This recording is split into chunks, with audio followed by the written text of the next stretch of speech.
மெத்தட்ஸ்க்கான offer வந்து இன்றையோட முடிஞ்சிடும். Okay, so நம்ம இப்போ ரீடிங்கெல்லாம் போயிடலாம். உங்கள் காதலில் என்ன மாதிரி நடந்து கொண்டிருக்கு சூழ்நிலை அப்படின்றதுக்கு. ஓகே, யூனிவர்ஸ்னு சொல்கிறாங்க. ஓகே, ஸோ இங்கே பார்க்கும்போது காதலில் என்ன மாதிரி சுச்சுவேஷன் நடந்து கொண்டிருக்குன்னா, அந்த காதலை வெளிப்படுத்த முடியாமல் ஒரு ஸ்டக் மூமெண்ட்டில் நிற்கிறதுக்கான சான்சஸ் இருக்குது அப்படின்றாங்க. இல்லை, உங்கள் காதலை வந்து உங்கள் நபர்கள்கிட்ட வெளிப்படுத்த முடியலையாம். ஒரு சில கவலைகள் மாதிரி இருக்குது. உங்களுக்கே தெரியுது இந்த காதல் வந்து ஏதோ ஒரு விஷயத்தில் உங்கள் கையை விட்டுட்டு போகிற மாதிரி நீங்கள் உணர்றதுக்கான வாய்ப்பு ரொம்பவே அதிகமாக இருக்குது. அது மட்டும் இல்லாமல் உங்கள் நபர்களுக்கும் சரி உங்களுக்கும் சரி காதலில் இப்போ இருக்கக்கூடிய சூழ்நிலையில் ஏதாவது ஒரு மன கஷ்டம் வந்து வந்திருக்கலாம். இல்லை மனசில் அதை தெரியப்படுத்த முடியாமல், அல்லது ஏன் அந்த காதலில் நம்ம இருக்கோம் தேவையில்லாமல் நிற்கிறோமோ அப்படின்ற மாதிரி ஒரு சில மன கசப்பு தர மாதிரி விஷயங்கள் வந்து க்ரியேட் ஆகியிருக்கும் அப்படின்றாங்க. அது வந்து உங்கள் காதலை வந்து இன்னமும் ஒரு ஸ்டெக்கு மூமெண்ட்டுக்கு வந்து தள்ளிட்டு போகிறது. காதலோட சூழ்நிலையில் நியூ பிகினிங் பண்ணுறதுக்கான சான்சஸ் இருக்குது. அதை நீங்கள் சரியான முறையில் உபயோகிக்கிறீங்களா அப்படின்றது தான் இங்கே மிகப்பெரிய கொஷின்ஸாக இருக்குது. ஏன்னா எனக்கு தெரிஞ்சு இங்கே கிடைக்கக்கூடிய சான்சஸை வந்து நீங்கள் சரியான முறையில் பயன்படுத்தி கொள்ளணும். ஏன்னா உங்களுக்கு நியூ பிகினிங்கான ஆஃபர் இருக்குது. இங்கே புதுசாக உங்கள் நபர்களோடு தொடங்கலாம். ஆனால் சூழ்நிலையெல்லாம் எப்படி தெரியுமா போய் கொண்டிருக்கு, இன்னும் கஷ்டம் தரக்கூடிய மாதிரி, இன்னும் மனவேதனை தரக்கூடிய மாதிரி, துன்பங்கள் தான் நிறைய அதிகமாக இருக்குது. மேபி நீங்கள் உங்கள் நபர்கள் கூட மீண்டும் தொடர்பு கொள்ளும்போது பழைய விஷயத்தை பற்றி பேசுகிறதுனாலோ என்னமோ இந்த இடத்துல இன்னமும் கொஞ்சம் காயங்கள் வந்து க்ரியேட் ஆகலாம். அப்போ நீங்கள் அந்த மாதிரி விஷயங்களை அவாய்ட் பண்ணி கொள்வது நல்லதாக இருக்கும். ஸோ அது மட்டும் இல்லாமல் யாரோ ஒரு நபர் வந்து உங்கள் நபர்களை வந்து கொஞ்சம் கைட் பண்ணி கூட்டிகிட்டு போகலாம் அவங்க பின்னாடி. மேபி இவங்களுக்கு ஒரு புது காதல் இருக்குது, இல்லை புது தொடக்கத்தை தொடங்கலாம் அப்படின்ற ஆசை வார்த்தைக்கு பேசி கூட உங்கள் நபர்களை உங்களோட சைடில் இருந்து மெதுவாக நகர்த்திட்டு போகலாம். ஏன்னா இவங்களுக்கு எப்படி தெரியுதுன்னா, உங்களை புரிஞ்சிருக்கக்கூடிய சந்தர்ப்பத்தில் உங்கள் நபர்கள் மனசில் ஏதோ ஒரு குழப்பங்கள் இருக்குது, அந்த குழப்பத்துக்கு தெளிவில்லை அப்படின்றாங்க. மேபி உங்கள் கூட அந்த காதல் வாழ்க்கையில் சேர்றதா இல்லையா அப்படின்ற ஒரு பயமாக கூட இருக்கலாம். இதை பற்றி யோசிச்சுட்டு இருக்கும்போது தான் இன்னொரு ஆஃபரும் இந்த நபர்களுக்கு வர மாதிரி இருக்குது. அப்போது இந்த நபர்கள் வந்து யாரை தெரிவு செய்கிறது அப்படின்ற சந்தேகம் கூட இருக்கிறதுக்கான வாய்ப்பு ரொம்பவே அதிகமாக இருக்குது அப்படின்றாங்க.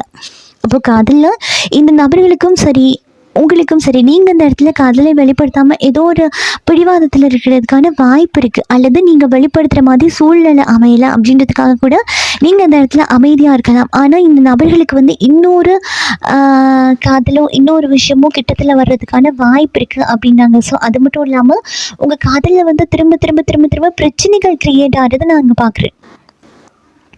இன்னொரு காதல் கிட்ட வர்றதுனால நீங்கள் கூட அந்த இடத்துல போய் பிரச்சனை பண்ணிட்டு வந்திருக்கலாம். ஏன்னா இந்த நபர்களுக்கு ஒரு பர்த்டேவோ இல்லை ஒரு ஸ்பெஷல் டேவோ வர்றதுக்கான சான்சஸ் இருக்குது. ஸோ அப்போ அந்த விஷயத்தில் அந்த நேரத்தில் இந்த நபர்கள்கிட்ட போய் ஷேர் பண்ணிக்கொள்ளலாம், பேசலாம் அப்படின்னு நினைக்கும் போது நீங்கள் ஏதாவது ஸ்டெப் வைக்கலாம் அப்படின்னு நினைக்கும் போது தான் உங்களுக்கே தெரியுது நிறைய பிரச்சனை வந்து இங்கே ஓடி கொண்டிருக்கு, நிறைய பிரச்சனையை நான் ஃபேஸ் பண்ணி கொண்டிருக்கேன் அப்படின்ற மாதிரி. எனக்கு அதில் உங்களோட சைட் பொறுத்தும் இந்த நபர்கள் எப்படின்னா நிறைய பிரச்சனையை ஃபேஸ் பண்ணுற மாதிரி இருக்குது. தேவையில்லாத பிரச்சனையை தான் வருது. இங்கே என் மனசுக்கே ஒரு தீர்வு இல்லை, என் மனசுக்கே ஒரு தெளிவில்லை அப்படின்னு இருக்கும் போதே இங்கே தேவையில்லாமல் பிரச்சனைகள் வர்றதுனால என் காதல் வந்து இன்னுமே அடி வாங்குது அப்படின்ற மாதிரி இருக்கலாம். அப்போது இவங்களோட சிந்திக்கக்கூடிய நபர்கள் வந்து வேறொரு விஷயத்துக்கு வந்து இந்த நபர்களை வந்து கைட் பண்ணலாம். ஏன்னா ஆல்ரெடி இங்கே பிரச்சனை தானே போயிட்டுருக்கு, அதை விட்டுட்டு வெளியே வா அப்படின்ற கைடிங்காக கூட இருக்கலாம். ஏதோ ஒரு விஷயம் பண்ணலாம். ஆனால் இங்கே நீங்கள் பார்க்கும்போது இந்த காதலுக்காக நீங்கள் முயற்சி எடுக்காமல் இன்னுமே நிற்கும்போது இந்த காதல் வந்து இன்னும் ஸ்டெக் மூமெண்ட்டில் இருக்கிறதுக்கான வாய்ப்புகள் அதிகம் அப்படின்றாங்க. அதே மாதிரி உங்கள் காதலில் வந்து கொஞ்சம் கவனம் செலுத்துறது நல்லா இருக்கும் அப்படின்ற மாதிரி இருக்குது. ஏன்னா இங்கே கொஞ்சம் நீங்கள் ட்ரை பண்ணி மேபி சோர்ந்துருக்கலாம், அதை நான் ஒத்துக்கொள்கிறேன். ஆனால் இந்த மாதிரி நீங்கள் கொஞ்சம் இந்த இடத்துல ஸ்டெப் எடுத்தீங்கன்னா தான் இந்த நியூ பிகினிங்கான டோருக்குள்ளே உங்களால் போக முடியும். இன்னும் அந்த வலிகள் காயங்கள் அதையே நினச்சி கொண்டு இல்லை நான் நியூ பிகினிங் பண்ணணும்னு நினைக்கிறேன்னு மட்டும் நினச்சா மட்டும் இந்த இடத்துல நியூ பிகினிங்கான வாய்ப்பு இல்லை. ஏன்னா அந்த டோர் வந்து ஓப்பன் ஆகும்போதே நீங்கள் உள்ளே போகணும்.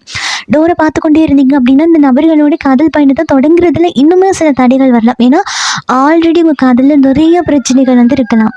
இல்லை சுற்றி நிற்கிற நபர்களே அவங்க பாட்டுக்க ஏதாவது ஒரு விஷயத்தை க்ரியேட் பண்ணிட்டு கொண்டு போகிறவங்களா இருக்கிறதுக்கான வாய்ப்புகள் இருக்குது.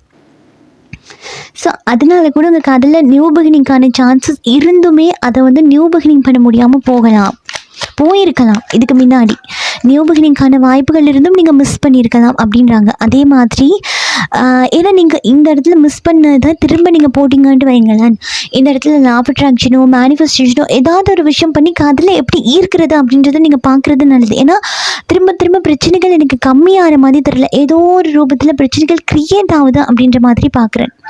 ஓகே, ஸோ இந்த பிரச்சனைகளை க்ரியேட் ஆகுறது மேபி உங்கள் எனர்ஜியாக கூட இருக்கலாம். ஏன்னா இதை நீங்கள் முடிக்கிற வழியில் தேர்ந்தெடுக்காமல் இன்னுமே நீங்கள் பேசுகிறது, நேரடியாக போய் பேசுகிறது அப்படின்றதுனால என்னமோ இந்த இடத்துல நீங்கள் சமாதானம் பண்ணலாம் அப்படின்னு தான் நெருங்குறீங்க. ஆனால் இங்கே நடக்கிற விஷயம் எல்லாம் பார்க்கும்போது அது வேறு மாதிரி நடந்துருது.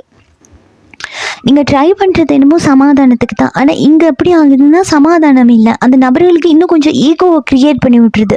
நீங்கள் பண்ணுற விஷயம், நெருங்குற விஷயமெல்லாம் இந்த நபர்களை ஒன்று சேர்ந்துடணும் அப்படின்ற ஆசையில் தான். ஆனால் நீங்கள் பண்ணுற விஷயமெல்லாம் எப்படி போய் முடியுது அப்படின்னா இந்த நபர்களை ட்ரிகர் பண்ணி விடுது. அந்த ட்ரிகர் பண்ணக்கூடிய விஷயம் உங்களை விட்டுட்டு தள்ளி போக வைக்குது.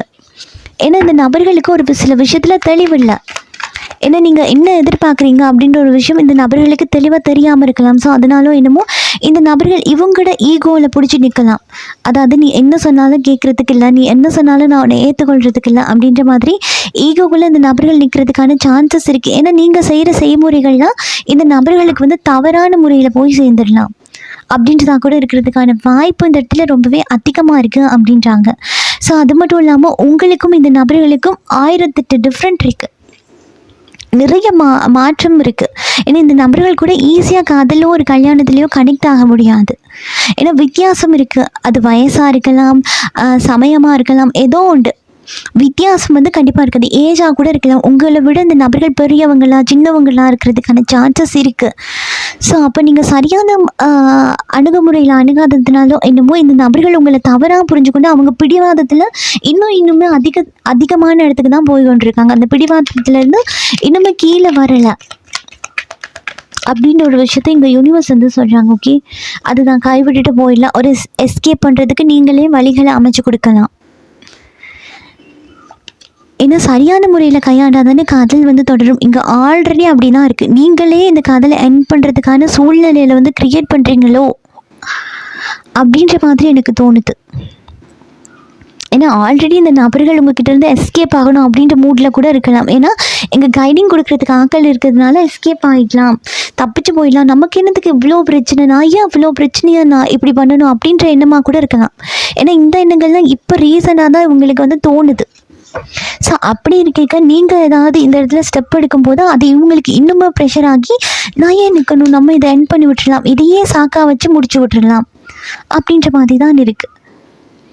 ஆல்ரெடி உங்கள் காதில் டெத்து வழியை தான் நோக்கி போய் கொண்டிருக்கு அப்படின்ற மாதிரியும் இங்கே இருக்குது. ஏன்னா ஷார்ட்ஸ் எனர்ஜி பார்க்குறேன்னு இந்த இடத்துல. ஏன்னா நீங்கள் உங்கள் காதலை காயப்படுத்தும் போது அல்லது இந்த காதலுக்கு நீங்கள் சரியான வழிமுறைகளை கையாண்டு உள்ளே போகாமல் இருக்கும்போது சிச்சுவேஷன்ஸ் இன்னுமே ஒரு பயங்கரமான ஒரு விஷயமாக தான் மாறும். அது என்ன பண்ணும் அப்படின்னா உங்கள் காதலை மீண்டுமே ஒரு பெரிய சங்கடமான ஒரு சூழ்நிலைக்கு தான் எடுத்துகிட்டு போய் சேர்க்கறதுக்கான சான்சஸ் ரொம்பவே அதிகமாக இருக்குது அப்படின்றாங்க. ஸோ அதனால் காதலை நீங்கள் அணுகணும் அப்படின்னா கண்டிப்பாக சரியான முறையில் முயற்சி செஞ்சீங்க அப்படின்னா மட்டும்தான் இந்த நபர்கள் கூட நீங்கள் தொடர்ந்து பயணிக்க முடியும் அப்படின்றாங்க. ஸோ அது மட்டும் இல்லாமல் உங்கள் நபர்களுக்கே இப்போ கிட்டத்தில் ஒரு தெளிவு இல்லாமல் இருந்திருக்கு. நீங்கள் பண்ணுற விஷயத்தில் ஒரு தெளிவு இல்லாமல் இருக்கலாம். இந்த நபர்களுக்கு புரிய மாட்டேங்குது. நீங்கள் என்ன விஷயத்த எதிர்பார்க்குறீங்க, இப்போ சமாதானத்தை எதிர்பார்க்குறீங்களா இல்லை முடிஞ்சு போன விஷயத்துக்களை இப்போ சொல்லி அதுக்கான ஒரு தெளிவாக கேட்குறீங்களா அப்படின்ற ஒரு விஷயம் இந்த நபர்களுக்கு தெரிய மாட்டேனுது. இந்த இடத்துல நீங்கள் பண்ணுற விஷயம்லாம் எப்படி தெரியுமா இருக்கலாம், அல்லது உங்களுக்கு ஒரு தெளிவு இல்லாமல் இருக்கிறதுக்கான வாய்ப்பு இருக்குது. ஓகே, இந்த ரீடிங் பொருந்ததுன்னா எடுத்துக்கோங்க, பொருந்தலைன்னா விட்டுருங்க. ஏன்னா நான் கரண்ட்லி இருக்கக்கூடிய விஷயத்தை தான் வாசிக்கிறேன். உங்கள் காதலில் இப்போ என்ன நடந்து கொண்டிருக்கு, உங்கள் காதல் சூழ்நிலையில் அப்படின்னு. ஏன்னா நீங்கள் பண்ணுற ஒவ்வொரு விஷயமும் இந்த நபர்களுக்கு அது ஒரு தெளிவில்லாமல் இருக்கிறதுனாலோ என்னமோ அப்படியே நிற்கிறாங்க, பார்த்து கொண்டு நிற்கிறாங்க. இதில் என்ன நான் எனக்கு இன்னும் கொஞ்சம் டிப்ரெஷன் ஆகுது அப்படின்ற மாதிரி. ஏன்னா இந்த இடத்துல நீங்கள் வளர்ச்சியை கேட்கல. நீங்கள் பண்ணுற விஷயம் அவங்கக்கிட்ட எப்படி போய் சேருது அப்படின்னா அது வளர்ச்சியை கம்மி பண்ணுற மாதிரி இருக்குது, காதலோட எதிர்காலத்தை தடை பண்ணுற மாதிரி இருக்குது. இப்போ நீங்கள் ஏதாவது இந்த காதலுக்கு ஸ்டெப் எடுக்கணும் அப்படின்னா கூட நீங்களாக போயிட்டு எடுக்கிறது நல்லதாக இருக்கும். இந்த இடத்துல யாருடையாவது ஹெல்ப்பை நீங்கள் கேட்குறீங்க அப்படின்னா அந்த நபர்கள் இனிமேல் இந்த காதலை தேவையில்லாத ஒரு விஷயத்துக்கு தள்ளி விடுறதுக்காகவும் தடை பண்ணக்கூடிய நபர்கள் கூட நீங்கள் சேர்ந்து ட்ராவல் பண்ணுற மாதிரியும் இருக்குது. ஏன்னா உண்மைக்குமே உங்களை சுற்றி நிற்கக்கூடிய நபர்கள் இந்த காதலுக்கு ஹெல்ப் பண்ணுறாங்களா அப்படின்னு கேட்டால் கிடையாது. இங்கே நீங்கள் அவங்க கொடுக்குற கைடெல்லாம் கேட்டு நீங்கள் செயல்பட்டீங்க அப்படின்னா இனிமேல் இந்த காதலில் ஒரு ஜஸ்டிஸ் கிடைக்காது. இனிமேல் உங்கள் நபர்கள் அவங்க பாட்டுக்கு ஈகோவில் மேலே ஏறி கொண்டே தான் போவாங்க. அந்த இடத்துல ஒரு தெளிவு இல்லாமல் போயிடும். அப்போ நீங்கள் இந்த காதலுக்கு கெப்ப விடுறது ரொம்ப பெரிய தப்பு அப்படின்ற மாதிரி இருக்குது. காதலில் இடைவெளி விடாமல் இருக்கிறது தான் ரொம்பவே நல்லது. அதுதான் உங்கள் காதலில் புதிய விஷயமா க்ரியேட் ஆகும். நீங்கள் காதலில் இடைவெளி விடாமல் அவங்க கூட தொடர்ந்து போகிறது தான் காதலை முன்னோக்கி எடுத்துகிட்டு போகிற மாதிரி சுச்சுவேஷன்ஸ் க்ரியேட் பண்ணி கொடுக்கக்கூடியதாக இருக்கும். ஏன்னா இந்த இடத்துல நீங்கள் கொஞ்சம் அப்படி டவுனாக காதலில் ஜஸ்டிஸ் கிடைக்காம இந்த நபர்கள் பின்னாடியே நீங்கள் ஓடுற மாதிரி இருக்கும். ஆல்ரெடி இந்த நபர்களும் காயப்பட்டு நீங்கள் செம்மையாக காயப்பட்டு அப்படின்ற ஒரு விஷயத்த நாங்கள் பார்க்குறேன். ஏன்னா 10 of Swords எனர்ஜி உங்களோடது. இந்த நபர்களை பற்றி தெரியுது, முதுகில் குத்திட்டாங்க. இந்த இடத்துல தேர்ட் பார்ட்டி இருக்கா அப்படின்ற ஒரு தெளிவு இல்லாமல் கூட உங்களுக்கு இருக்கலாம். மேபி இருக்குமோ அப்படின்ற ஒரு டவுட்ஸாக கூட இருக்கலாம். உங்களுக்கே தெளிவு இல்லாமல் இருக்குது இந்த காதலில். ஓமா நீங்கள் அப்படியா நினைக்கிறீங்க? ஓமெண்டா எனக்கு கமெண்ட்ஸ் சொல்லிட்டு போங்க. ஏன்னா இந்த இடத்துல உங்களுக்கு நிறைய காயம் இருக்குது, வருத்தமும் இருக்குது. நான் அதையே வச்சுண்டு இந்த நபர்களும் பரவாயில்ல, இந்த நபர்கள் பின்னாடி நான் போகிறேன், இதை தெளிவுபடுத்துகிறேன் அப்படின்னு சொல்கிற மாதிரி இருக்குது. நான் உங்களோட வழிகள் எல்லாம் தூக்கி அந்த பக்கம் வச்சுட்டு இந்த நபர்களை எப்படி கையாளலாம், இந்த சுச்சுவேஷன்ஸ் எப்படி சரியாக்கலாம் அப்படின்ற மாதிரி இருக்குது. ஆனால் நீங்கள் ஒரு தெளிவாக இருந்தால் தானே காதலுக்கான ஸ்டெப்பை சரியாக எடுத்து வைக்க முடியும். நீங்களே நிறைய மனக்குழப்பங்கள், நிறைய கொஷின்ஸ் வருது மனசுக்குள்ளே. அது ஒரு தெளிவு இல்லை. அந்த தெளிவு தேடிக்கோங்க. உங்கள் மனசுக்குள்ளே இருக்க கேள்விகளுக்கு தெளிவு தேடிக்கொண்டீங்கன்னா நீங்கள் ஸ்ட்ராங் ஆகுவீங்க. அப்போ தான் காதலில் இந்த நபர்களுக்கு ஒரு தெளிவு கொடுத்து போகிற நபர்களை பின்னாடி இழுத்து பிடிக்க முடியும். ஏன்னா இந்த இடத்துல உங்களுக்கும் ஒரு தெளிவில்லை, இந்த நபர்கள் என்ன நினைக்கிறாங்க, என்ன எதிர்பார்க்குறாங்க அப்படின்றதுலேயும் ஒரு தெளிவில்லை. அப்படின்ற பட்சத்தில் காதல் மேலும் மேலும் காயப்படுறதுக்கான வாய்ப்புகள் இருக்குது. இதில் ஆன் அண்ட் ஆஃப் சுச்சுவேஷன் ஆகிறதுக்கான சான்சஸ் கூட நிறைய இருக்குது. ஏன்னா இந்த நபர்கள் ஒரு சில விஷயத்தை தெளிவுபடுத்துறதுக்கு தான் சரின்னு நெருங்கி வராங்க. ஓகே, கூட பயணிக்கலாம், மாற்றி கொள்ளலாம் அப்படின்ட்டு ஏதோ ஒரு விஷயம் இங்கே ரியாக்ட் பண்ணுறீங்க. திரும்பவும் இந்த கதையை ஆஃப் பண்ணிவிட்டு இதுலேருந்து ஓடிடுறாங்க அந்த நபர்கள். ஏதோ ஒரு பயம் கூட க்ரியேட் ஆகலாம், ஏன் அப்படி பண்ணுறாங்க அப்படின்ற மாதிரி. அப்படின்றதுனால இந்த நபர்கள் ஓடி போய் அவங்க ஈகோவில் உட்காந்து கொள்கிறாங்க. அந்த இடத்துலேருந்து கீழே இறங்கி வராங்கல்ல. ஓகே, நீ இப்படி தொடர்ந்து இந்த விஷயத்த பண்ணி கொண்டே இருந்தேன்னா நான் எனக்கு சந்தோஷம் தரக்கூடிய விஷயத்த மாதிரி தேடி கொள்கிறேன் அப்படின்ற மாதிரி தான் கரண்ட்லி போய் கொண்டிருக்கு. ஓகே, ஸோ இதை நான் உங்கள் நபர்கள் ஆண் பெண் அப்படிலாம் சொல்ல கிடையாது. ஓகே, இதை நான் ஆண்காக சொல்கிறேன், பெண்காக சொல்கிறேன் அப்படியெல்லாம் கிடையாது. இது நோ கான்டாக்டில் இருக்கவங்களுக்கு சொல்கிறேன், ஒன் சைடு லவ் பண்ணுறவங்களுக்கு சொல்கிறேன், ஹஸ்பண்ட் ஒய்ஃப்க்கு சொல்கிறேன் அப்படின்னு தனிப்பட்ட ரீதியாலாம் கிடையாது. மொத்தமாக உங்களோட எனர்ஜி என் ரீடிங்ஸ் எல்லாமே பொறுத்த மட்டும் நீங்கள் யாரை நினச்சி கொண்டு பார்க்குறீங்களோ, என்ன சுச்சுவேஷன் நினச்சி கொண்டு பார்க்குறீங்களோ அதுக்கான ஒரு சொல்யூஷனாக தான் என் ரீடிங்ஸ் இருக்கும். ஓகே, ஸோ உங்களோட சுச்சுவேஷன் என்னவாக இருந்தாலும் சரி, இந்த ரீடிங் உங்களுக்கு கண்டிப்பாக பொருந்தக்கூடிய மாதிரி இருக்கும். ஓகே, எல்லா ரீடிங்ஸும் அப்படி தான். ஏன்னா இந்த கமெண்ட்டில் ஒருத்தவங்க கேட்டிருந்தாங்க, இது தேர்ட் பார்ட்டிக்கு பொருந்துமா இல்லை யாருக்கு சொல்கிறீங்க, என்ன சுச்சுவேஷன்ஸ்க்கு சொல்கிறீங்க அப்படின்னு. என்னோட சுச்சுவேஷன் பார்த்தா எல்லாருக்கும் எல்லா விஷயமும் பொருந்தும். ஓகே, ஸோ அப்போது நீங்கள் சரியான முறையில் இந்த நபர்களை அணுகுனீங்க அப்படின்னா கண்டிப்பாக இந்த நபர்கள் ஆல்ரெடி மூவிங்கில் தான் இருக்காங்க. இந்த நபர்கள் மூவ் பண்ணுறதை உங்களால் ஸ்டாப் பண்ண முடியும். திரும்பவும் இந்த காதலை தக்க வச்சுக்கொள்ள முடியும். அதுக்கு நீங்கள் முதல்ல தெளிவாக நிற்கணும். நீங்கள் நின்னீங்க அப்படின்னா மட்டும்தான் காதலை பிடிச்சி நிற்க வைக்கலாம். நீங்களே ஒரு ஸ்டேபிளாக இல்லை அப்படிங்கும்போது காதல் அது பாட்டு போயிடும், அது பாட்டுக்கு ஒரு தெளிவில்லாமல் போயிடும் அப்படின்றாங்க. நீங்கள் ஸ்ட்ராங்காக நிற்கும் போது காதலும் நிற்கும் அப்படின்றாங்க. ஓகே, காதலோட சூழ்நிலையில் ஓகே ஏதாவது ஒரு மெசேஜ் கொடுத்துட்டு இந்த நபர்கள் உங்கள் பக்கத்தில் நெருங்கிறதுக்கான வாய்ப்பு இருக்கா? ஏதோ ஒரு விஷயம் கொடுத்துட்டு இந்த நபர்கள் கண்டிப்பாக உங்ககிட்ட ஏதாவது ஒரு மெசேஜ் கொடுக்கறதுக்கான வாய்ப்பு இருக்குது. இவங்க மனசில் இருக்க விஷயத்த உங்க கூட ஷேர் பண்ணி கொள்றதுக்கான சான்சஸ் இருக்குது அப்படின்றாங்க. ஸோ இந்த நபர்கள் சைட்லேருந்து ஏதோ ஒரு மெசேஜ் உங்களுக்கு கிடைக்கிறதுக்கான வாய்ப்பு கரண்ட்லி ரொம்பவே அதிகமாக இருக்குது. ஸோ காதலை பொறுத்து ஏதோ ஒரு விஷயம் நடக்கும் போது அந்த விஷயத்துக்கு நீங்கள் சரியான முறையில் காது கொடுத்தீங்க அப்படின்னா அந்த முட்டுக்கட்டைகள்லாம் நீங்கள் தகர்த்து உடைச்சிடலாம். ஏன்னா முட்டுக்கட்டைகள் அப்படின்ற விஷயங்கள் வரும். அப்போ நீங்கள் காதலில் இப்போ வரப்போகிற விஷயத்த எப்படி ஹேண்டில் பண்ணுறீங்க அப்படின்றதுல தான் இருக்குது. இதில் தேர்ட் பார்ட்டி விஷயமோ யாராக வேணாலும் டிஸ்டர்ப் பண்ணுறதுக்கு இருக்கலாம். ஆனால் நீங்கள் நேர்மையாக உங்களோட விஷயம் மனசில் இருக்க விஷயம் இல்லை உங்கள் பிரச்சனைகளுக்கு சரியான தீர்வு கண்டு கொண்டிருக்கும் போது காதல் வந்து முன்னோக்கி போகும். எந்த இடத்துலையும் ஸ்டெக் ஆகாது. ஏன்னா இந்த இடத்துல நீங்கள் மிஸ் பண்ணீங்கன்னு வைங்களேன், இந்த இடத்துல திரும்பவும் விழுந்து அடி வாங்க போகிறது உங்கள் காதலாக இருக்கலாம். ஏன்னா மிகப்பெரிய மாற்றம். ஏன்னா இந்த ரீடிங் வந்து சாதாரண ரீடிங் கிடையாது, இது வார்னிங் ரீடிங் மாதிரி இருக்குது எனக்கு இங்கே பார்க்க. இந்த நபர்கள் கூட மீண்டும் இணையணும் அப்படின்னா இது ஒரு வார்னிங் மாதிரி இருக்குது. ஏன்னா தேர்ட் பார்ட்டி இஷ்யூவாக இருக்கலாம், ஏதோ ஒரு விஷயமா இருக்கலாம், உங்கள் நபர்கள் இந்த நபர்களை ஈர்க்கிறதுக்கான விஷயங்களாக கூட இருக்கலாம். ஆக மொத்தத்தில் இங்கே அன்புக்கான போராட்டமாக இருக்கிறதுக்கான வாய்ப்புகள் இருக்குது. அப்போ நீங்கள் சரியான முறையில் நீங்கள் பண்ணீங்க, அதை திருப்பு முனையை சரியான விதத்தில் போட்டிங்க அப்படின்னா தான் உங்களுக்கு அந்த லாபம் கிடைக்கும், இந்த காதல் கிடைக்கும். ஓகே, ஸோ ஏதோ ஒரு விஷயத்த இந்த நபர்கள் தெளிவுபடுத்தி கொள்ளணும் அப்படின்றதுல தான் மேலதிகமான கவனங்கள் செலுத்துகிறாங்க. அப்போ நீங்கள் சரியான முறையில் தெளிவு கொடுக்கல, இன்னுமே நீங்கள் வாயை மூடி கொண்டு தான் இருக்கீங்க, உங்களோட சைடில் இருக்கக்கூடிய நியாயத்துக்களை எல்லாம் நீங்கள் சொல்லாமல் இருக்கீங்க அப்படின்னா காதல் வந்து மீண்டும் அடி வாங்க போகுது, பெரிய ஒரு எனர்ஜியில் போய் மாட்ட போகுது அப்படின்றது மட்டும் எனக்கு இங்கே தெளிவாக தெரியுது. எனக்கு இந்த ரீடிங் வந்து நான் இவ்வளோ கார்ட்ஸ் எடுத்து ஒரே டெக்கில் இவ்வளோ கார்ட்ஸ் எடுத்து நான் ரீடிங் பண்ணதே இல்லை. ஏன்னா இந்த ரீடிங் வந்து எனக்கு ஒரு வார்னிங் ரீடிங் மாதிரி இருக்குது. உங்கள் காதலை தக்க வச்சுக்க நீங்கள் வேக்கப் ஆகணும், இந்த இடத்துல இருந்து ஏதாவது ஒரு ஸ்டெப் எடுத்தாகணும் அப்படின்ற மாதிரி இருக்குது. ஸோ அதனால் நீங்கள் அதிகபட்ச கவனங்கள் செலுத்தி இந்த காதலுக்கான முயற்சிகளில் நீங்கள் ஈடுபடுறது வந்து ரொம்பவே நல்லதாக இருக்கும். ஆல்ரெடி நீங்கள் இங்கே சைலண்ட் பர்சன் தான், இல்லைன்னு சொல்லலை. ஆனால் இங்கே வந்து நீங்கள் இன்னும் கொஞ்சம் பேர் சைலண்ட்டாக இருந்தால் ஓகே நடக்கட்டும் பார்த்து கொள்ளலாம் இப்படிங்கிற விஷயத்த போட்டிங்கன்னா இப்போ இருக்கக்கூடிய சூழ்நிலைக்கு இது ஒர்க் அவுட் ஆகும் அப்படின்னு அங்கே சொல்ல மாட்டேன். ஏன்னா இப்போ இருக்கக்கூடிய சூழ்நிலைக்கு காதலை இன்னுமா இதை அடி வாங்கக்கூடிய மாதிரி மாற்றி அமைக்கக்கூடிய மாதிரி ஆகிடும்.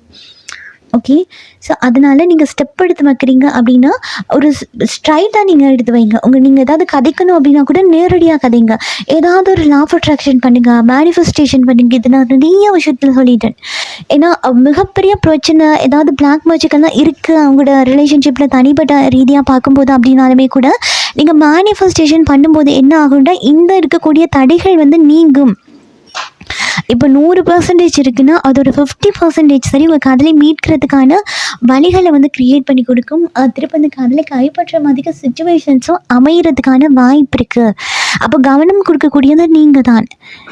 ஏன்னா இந்த சைடு உங்களுக்கு தான் டிவைன் வந்து இந்த கைடிங் கொடுக்குறாங்க, உங்கள் நபர்களுக்கு கிடையாது. நீங்கள் இந்த ரீடிங் பார்த்து கொண்டிருக்கீங்க அப்படின்னா அது மிகப்பெரிய ஒரு வார்னிங். அது வந்து உங்களுக்கு தான் கொடுக்குறாங்க. இந்த காதலை கைப்பற்றணும் அப்படின்னா நீங்கள் தான் இந்த விஷயங்கள்லாம் நடத்தி ஆகணும், ஸ்டெப் எடுத்து வைக்கணும் அப்படின்னு. இந்த இடத்துல நீங்களே அமைதியாக இருந்தீங்க அப்படின்னா திரும்பவுமே பெரிய ஒரு முட்டுக்கட்டை விழப்போகுது, எங்கோ பெரிய ஒரு அடி ஒன்று விழுகிறதுக்கான வாய்ப்பு இருக்குது. அந்த சுச்சுவேஷன்ஸை நீங்களே க்ரியேட் பண்ணி விட்டுறாதீங்க. பொறுமை காக்கிறது ரொம்பவே நல்லது. ரொம்ப ஸ்டெப்பு பொறுமையாக இருக்கணும், அதே மாதிரி வேகமாகவும் இருக்கணும். ஓகே, தெளிவாக இருக்கணும். ஸோ இப்படி இருந்தீங்கன்னா மட்டும்தான் உங்கள் காதலை வந்து முன்னோக்கி நகர்த்தி எடுத்து கொண்டு போக முடியும் அப்படின்ற மாதிரி யூனிவர்ஸ் வந்து மிகப்பெரிய ஒரு கைடிங்கை தான் உங்களுக்கு கொடுத்துருக்காங்க. ஓகே, ஸோ நீங்கள் அதை மிஸ் பண்ணாமல் உங்கள் காதலில் உங்கள் நபர்களை வந்து இழந்துடாமல் நீங்கள் போராடுறது நல்லதாக இருக்கும் அப்படின்ற மாதிரி இருக்குது. ஓகே, ஸோ இதுதான் இன்றைக்கி உங்களுக்கான ரீடிங். ஸோ இந்த ரீடிங்கில் யூனிவர்ஸ் வந்து உங்களுக்கு மேலதிகமான தகவல்களை காதலை பொறுத்து உங்களுக்கு கொடுத்துருப்பாங்க அப்படின்னு நினைக்கிறேன். ஸோ இதில் மேலதிகமான தகவல்களை நீங்கள் பெற்றுக்கொண்டிருக்கீங்க அப்படின்னா லைக் பண்ணுங்கள், ஷேர் பண்ணுங்கள். உங்களோட ஒவ்வொரு லைக்கும் எனக்கு நெக்ஸ்ட் வீடியோ பண்ணுறதுக்கு ஒரு மோட்டிவேஷனாக இருக்கும். ஸோ அதே மாதிரி நீங்கள் நம்ம சேனலை சப்ஸ்கிரைப் பண்ணி இல்லை அப்படின்னா பண்ணி வச்சுக்கோங்க. அப்போ தான் நான் அப்லோட் பண்ணுற வீடியோ அடிக்கடி உங்களுக்கு பார்த்துக்கொள்ளக்கூடியதாக இருக்கும். ஸோ இதையே பண்ணலாம். இன்னும் ஒரு ரீடிங்கில் நான் உங்களை சந்திக்கிறேன். பாய், டேக் கேர்.